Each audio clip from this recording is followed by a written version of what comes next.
Bismillahirrahmanirrahim. Assalamualaikum warahmatullahi wabarakatuh.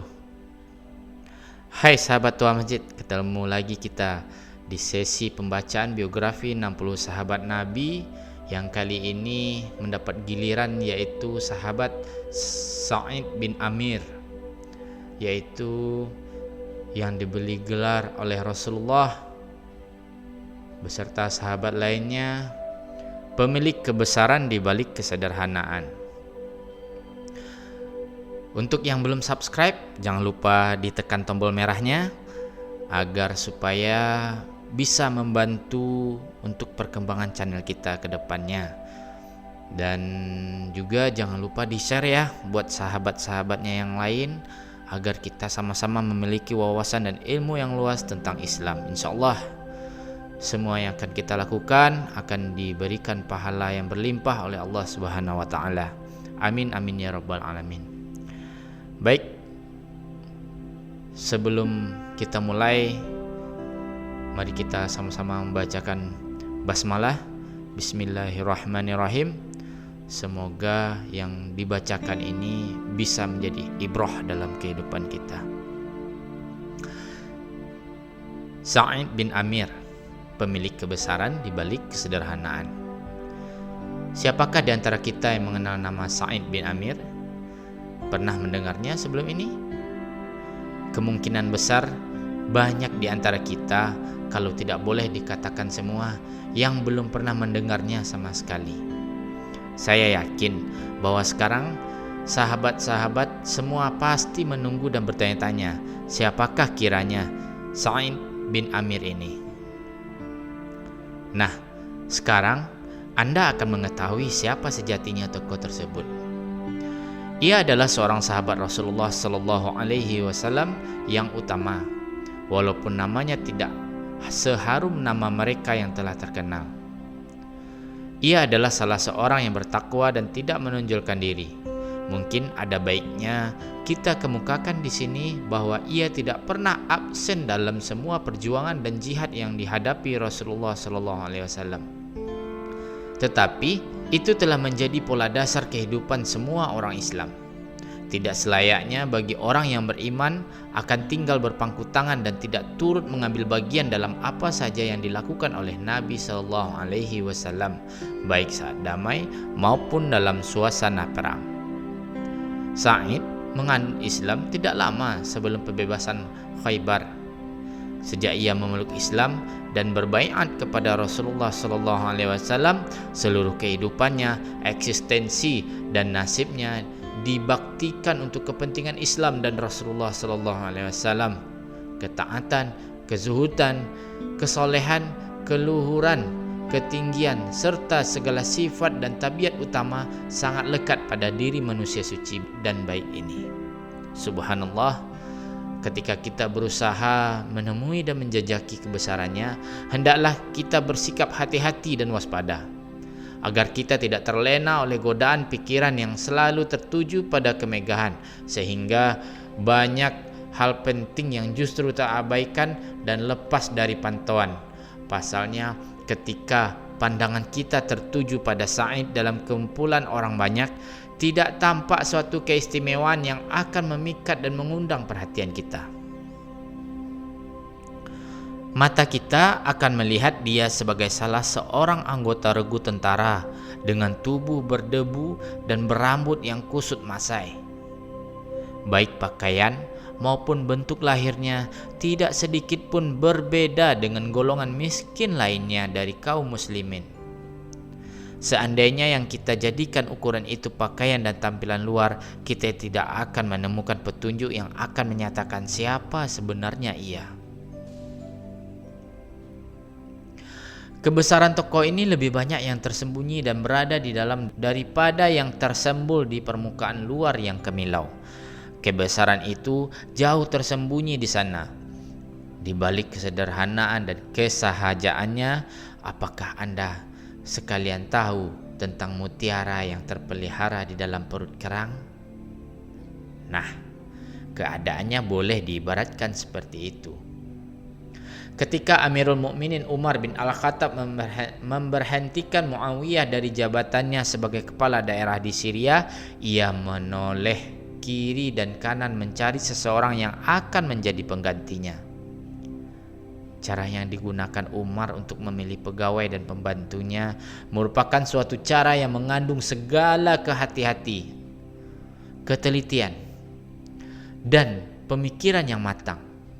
Sebab ia yakin bahwa kesalahan apapun yang dilakukan oleh setiap penguasa di tempat yang jauh sekalipun, maka yang akan ditanya oleh Allah Subhanahu wa taala ialah dua orang.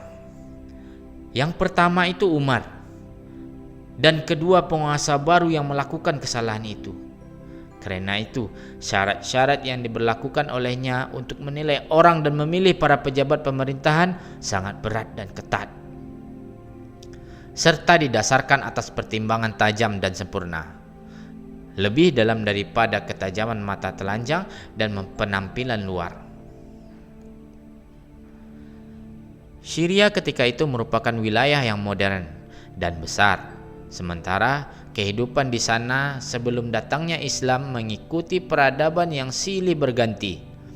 Di samping merupakan pusat perdagangan yang penting dan tempat yang cocok untuk bersenang-senang, beberapa poin inilah yang menjadikan Syria sebagai negeri yang penuh godaan dan rangsangan. Menurut pendapat Umar, tidak ada yang cocok untuk negeri itu kecuali seorang yang suci yang tidak dapat diperdayakan oleh setan manapun. Seorang ahli zuhud yang gemar beribadah, yang tunduk dan patuh kepada Allah. Tiba-tiba Umar berseru, "Aku telah menemukannya. Bawalah ke sini Sa'id bin Amir." Tak lama kemudian Sa'id pun datang menjumpai Amirul Mukminin yang menawarkan jabatan sebagai wali kota Homs, Suriah. Tetapi Sa'id menyatakan keberatan dan berkata, "Janganlah engkau menjerumuskan diriku ke dalam fitnah, wahai Amirul Mukminin." Dengan nada keras Umar menjawab, "Tidak, demi Allah aku tidak akan membiarkanmu menolak. Apakah kalian hendak membebankan amanah dan khalifah di atas pundakku lalu kalian meninggalkan diriku begitu saja?" Dalam sekejap Sa'id dapat diyakinkan memang kata-kata yang diucapkan Umar pantas untuk mendapatkan hasil yang diharapkan itu. Sungguh suatu hal yang tidak adil bila mereka mengalungkan amanat dan jabatan khalifah ke lehernya, lalu mereka meninggalkan dirinya memikul tugas itu sendirian. Seandainya seorang seperti Sa'id bin Amir menolak untuk memikul tanggung jawab hukum, siapa lagi yang akan membantu Umar dan memikul tanggung jawab yang sangat berat itu? Akhirnya Sa'id berangkat ke Homs disertai oleh istrinya yang waktu itu masih pengantin baru. Istrinya sejak belia memang terlihat sebagai seorang wanita yang sangat cantik berseri-seri. Umar membekali mereka dengan bekal yang cukup. Ketika kedudukan mereka di Homs telah mapan, sang istri bermaksud menggunakan haknya sebagai istri untuk memanfaatkan harta yang telah diberikan Umar sebagai bekal mereka. Ia mengusulkan kepada suaminya untuk membeli pakaian yang layak dan perlengkapan rumah tangga, lalu menyimpan sisanya. Namun Sa'id menjawab, "Maukah kamu aku tunjukkan yang lebih baik daripada rencanamu itu?" Ketika berada di suatu negeri yang sangat pesat perdagangannya dan laris barang jualannya, lebih baik kita serahkan harta ini kepada seseorang yang akan mengambilnya sebagai modal dan akan mengembangkannya. "Bagaimana jika pedagangnya rugi?" tanya istrinya. "Aku akan menetapkan jaminan atas dirinya." "Baiklah kalau begitu." Kemudian Sa'id pergi keluar lalu membeli beberapa keperluan hidup dari jenis yang sangat bersahaja, dan sisanya yang tentu saja masih banyak dibagi-bagikannya kepada fakir miskin dan orang-orang yang membutuhkan. Hari-hari pun berlalu. Dari waktu ke waktu istri Sa'id selalu menanyakan kepada suaminya soal perdagangan mereka dan kapan keuntungannya hendak dibagikan. Semua itu dijawab oleh Sa'id bahwa perdagangan mereka berjalan lancar, sedangkan keuntungan bertambah banyak dan kian meningkat. Suatu hari, istrinya kembali mengajukan pertanyaan serupa di hadapan seorang kerabat yang mengetahui duduk perkara yang sebenarnya. Sa'id pun tersenyum, lalu tertawa yang menyebabkan timbulnya keraguan dan kecurigaan sang istri. Ia mendesak suaminya agar menceritakannya secara terus terang. Akhirnya sang suami menuturkan kepadanya bahwa harta itu telah disedekahkannya sejak awal. Wanita itu pun menangis. Ia menyesal karena harta itu lenyap tanpa arti dan tidak jadi dibelikan keperluan hidup dirinya, dan sekarang tidak sedikit pun tersisa. Sa'id memandangi istrinya, sementara air mata penyesalan dan kesedihan telah menambah kecantikan dan kemolekannya. Sebelum pandangan yang penuh godaan itu dapat mempengaruhi dirinya yang lemah, Sa'id mengalihkan penglihatan batinnya ke surga. Maka tampaklah di sana rekan-rekannya yang telah pergi mendahuluinya, lalu berkata, "Aku mempunyai rekan-rekan yang telah lebih dahulu menemui Allah, dan saya tidak ingin menyimpang dari jalan mereka walau ditebus dengan dunia dan segala isinya." Karena ia takut tergoda akan kecantikan istrinya itu, ia pun menyampaikan kata-kata seolah-olah dihadapkan kepada dirinya sendiri bersama istrinya.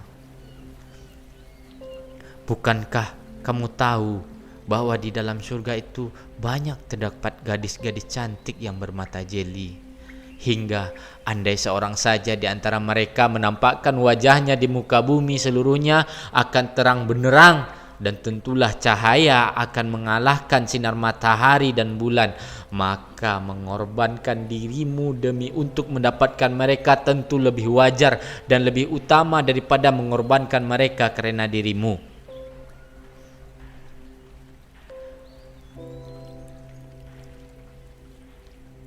Ia mengakhiri ucapan itu dalam keadaan tenang dan tentram, tersenyum simpul dan pasrah sebagaimana ia berbicara sejak awal.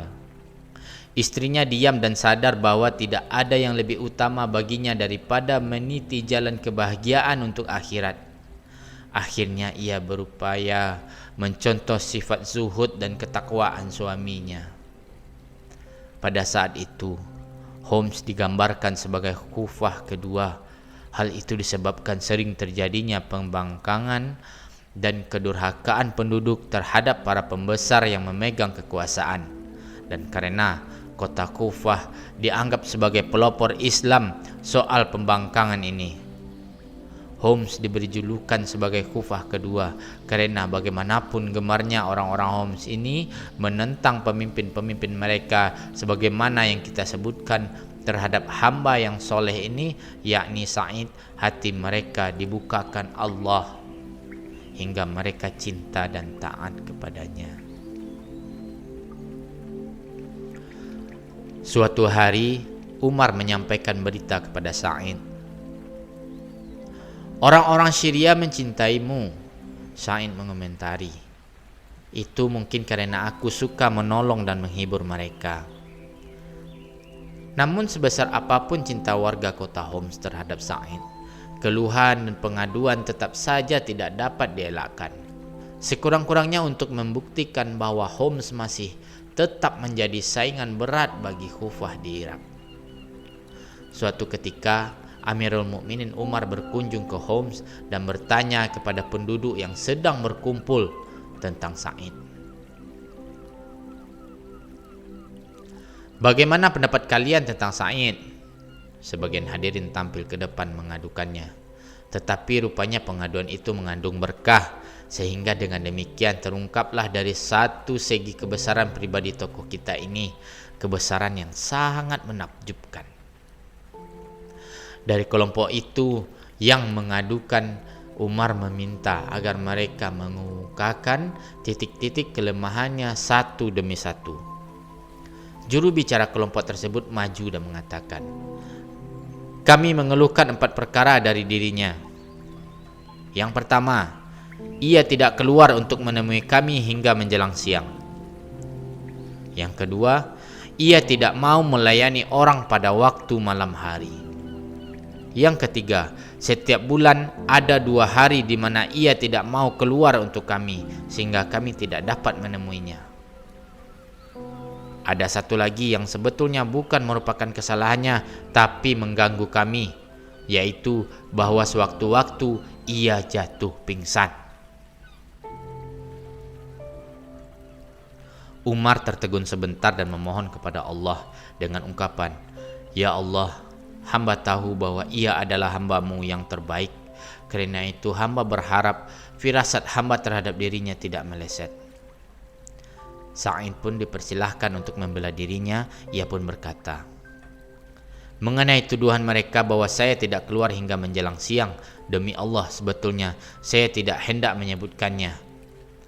Keluarga kami tidak punya pelayan, sehingga sayalah yang membuat adonan tepung dan membiarkannya sampai mengembang. Lalu saya membuat roti dan kemudian wudhu untuk salat duha. Setelah itu saya keluar menemui mereka." Wajah Umar berseri-seri dan berkata, "Alhamdulillah." Dan mengenai yang kedua, Sa'id pun melanjutkan pembicaraannya.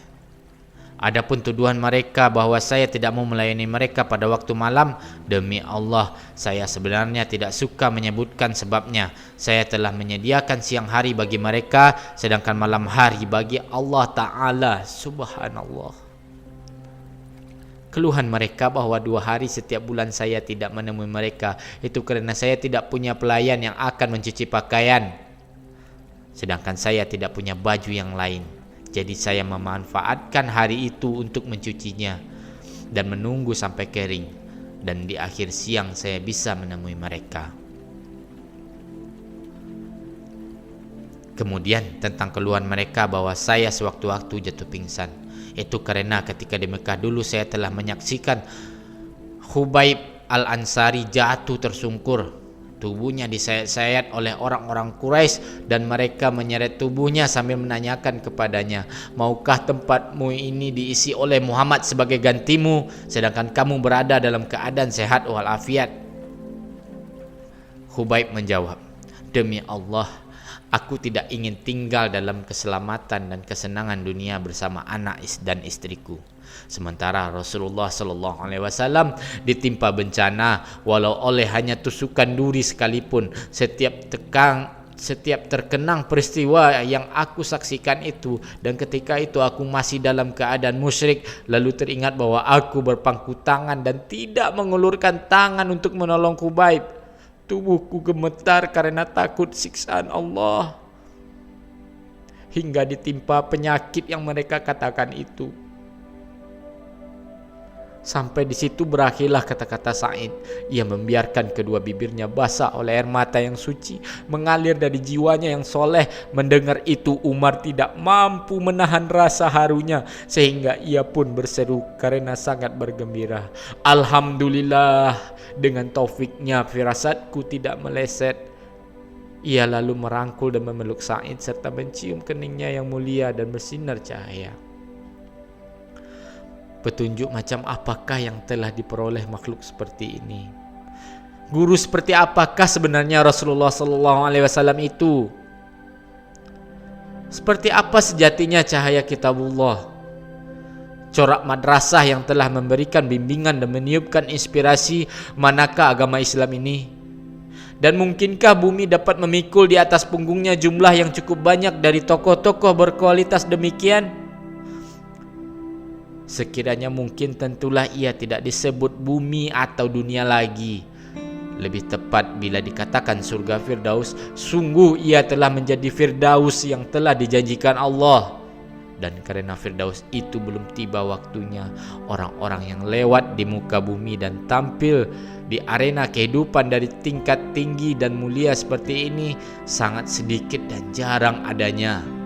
Sa'id bin Amir adalah seorang di antara mereka. Subhanallah.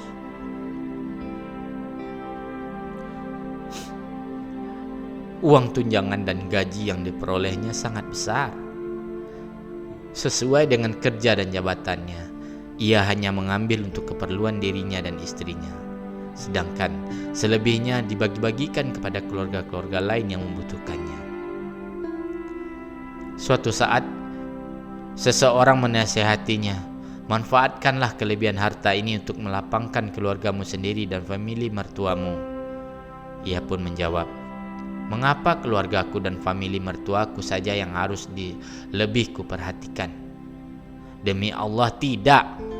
Aku tidak akan menjual keridhaan Allah dengan kaum kerabatku. Ia memang sudah sekian kali disarankan oleh orang lain. Longgarkanlah nafkah untuk diri pribadi dan keluargamu. Ambillah kesempatan untuk menikmati hidup. Tetapi jawaban yang keluar hanyalah kata-kata yang senantiasa diulang-ulangnya. Aku tidak ingin ketinggalan dari rombongan pertama, yakni setelah saya mendengar Rasulullah SAW bersabda, Allah Azza wa Jalla akan menghimpun manusia untuk dihadapkan ke pengadilan. Kemudian datanglah orang-orang miskin yang beriman berdesak-desakan maju ke depan. Tidak ubahnya bagai kawanan burung merpati. Lalu ada yang berseru kepada mereka, berhentilah kalian untuk menghadapi perhitungan. Mereka menjawab, kami tidak punya apa-apa untuk diperiksa. Allah pun berfirman, hamba-hambaku ini benar. Lalu mereka masuk ke dalam surga sebelum orang-orang lain masuk.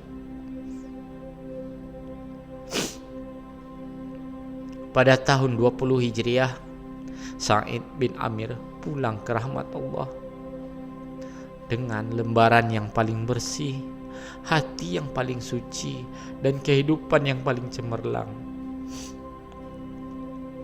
Telah lama sekali rindunya terpendam untuk menyusul rombongan perintis. Hidupnya memang telah didedikasikan untuk memelihara janji dan mengikuti langkah mereka. Sungguh rindunya tiada terkira untuk dapat menjumpai Rasulullah SAW yang menjadi gurunya, serta teman-temannya yang soleh dan suci. Sekarang ia akan menemui mereka dengan hati yang tenang, jiwa yang tentram, dan beban yang ringan. Ia tidak membawa atau meninggalkan beban dunia atau harta benda yang akan memberati punggung atau menekan bahunya. Tidak ada yang dibawanya kecuali kezuhudan, kesolehan, dan ketakwaan, serta kebenaran jiwa dan budi baiknya. Semua itu adalah keutamaan yang akan memberatkan timbangan dan sekali-kali tidak akan memberatkan punggung. Keistimewaan tersebut dipergunakan oleh pemiliknya untuk menempatkan dunia di posisi yang rendah, sehingga tidak tergoyahkan oleh tipu daya dunia. Selamat bagi Sa'id bin Amir. Selamat baginya, baik selagi hidup maupun setelah wafatnya. Selamat, sekali lagi selamat atas riwayat dan segala kenangannya. Selamat bagi para sahabat Rasulullah yang mulia, gemar beramal dan rajin beribadah. Alhamdulillahirabbil alamin. Telah tuntas kisah tentang Sa'id bin Amir, seorang sahabat Rasulullah,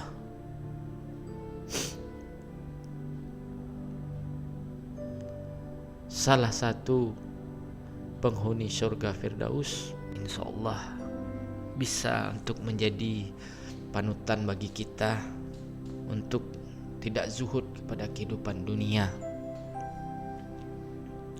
Bagi sahabat yang mempunyai jabatan atau harta kelebihan, mari sama-sama kita bagikan atau kita serahkan kepada Allah. Masih banyak sahabat-sahabat kita yang membutuhkan. Apalagi banyak di antara kita saudagar-saudagar yang kaya. Sudah banyak contoh bagi kita dari sahabat-sahabat sebelumnya yang kita bacakan. Tidak ada istilah salah seorang dari sahabat Rasulullah itu yang menyimpan hartanya. Ketika mereka menerima rezeki dari Allah, mereka langsung memberikan seluruh hartanya di luar kebutuhan untuk pribadinya, yang mana untuk berjual beli kepada Allah. Alhamdulillah, kebetulan pada saat ini saya atau kami dari tim Toa Masjid ingin melakukan penggalangan dana untuk Yayasan Thaifah Tadabbur Al-Quran, yang mana yayasan ini terletak di negeri Bintungan, Tanah Datar, dengan alamat Jalan Padang Panjang Bukit Tinggi kilometer 3, Jorong Bintungan, Nagari Panjalayan, Kecamatan 10 Koto, Kabupaten Tanah Datar. Yang mana dalam perencanaannya kita akan melakukan pembangunan asrama tahfiz. Adapun kronologis kegiatan ini dipicu oleh gerakan wakaf 1000 hafiz yang tengah digalakkan oleh pemerintah Kabupaten Tanah Datar pada program pemberdayaan masyarakat. Jadi Yayasan Thaifah Tadabbur Al-Quran termasuk salah satunya yang melakukan gerakan ini. Seiring berjalannya waktu, terjadilah proses perencanaan pembangunan asrama tahfiz sehingga dapat bermanfaat bagi masyarakat, yang insya Allah bahwa pembangunan asrama tahfiz yang kami maksud berukuran skala besar, maka diperkirakan anggaran biayanya untuk pembangunan asrama ini yaitu sebesar 4,7 miliar. Tentunya kami berharap partisipasi nyata berupa dukungan moral dan material sebagai wakaf dan infak sedekahnya jariyahnya bagi sahabat-sahabat Toa Masjid semuanya yang dermawan. Kami berdoa semoga dengan keikhlasannya termasuk golongan orang-orang yang akan dibangunkan sebuah istana di surganya Allah. Amin amin ya rabbal alamin. Ya, apakah dari cash bisa langsung pada rekening yayasan tersebut. Insyaallah kita akan membuka atau membangun asrama pondok tahfiz yang mana kita akan mengadakan pendidikan Al-Quran gratis untuk anak-anak tidak mampu. Semoga semua apa yang kita kerjakan hari ini, kemarin, dan yang akan kita kerjakan diridhoi oleh Allah Subhanahu wa taala. Sekian dulu. Terima kasih atas kesempatan yang diberikan untuk menonton video ini sampai selesai. Insyaallah semua yang kita lakukan akan diberikan ganjaran yang berlimpah oleh Allah Subhanahu wa taala, dan semoga apa yang dikisahkan, apa yang kami ceritakan bisa menjadi pelajaran hidup bagi kita dan bisa menjadikan kita lebih baik ke depannya. Amin amin ya rabbal alamin. Satu lagi, jangan lupa yang masih tombol subscribe-nya warna merah atau yang belum subscribe channel ini, jangan lupa untuk ditekan tombolnya dan like, serta kami membutuhkan juga komentar-komentar dari sahabat semua sehingga channel ini bisa berbagi ilmu terhadap sahabat-sahabat semua. Akhir kata, yang benar hanya datang dari Allah, yang salah dari kami yang menyampaikan dan menceritakan. Billahi taufik wa hidayah. Assalamualaikum warahmatullahi wabarakatuh.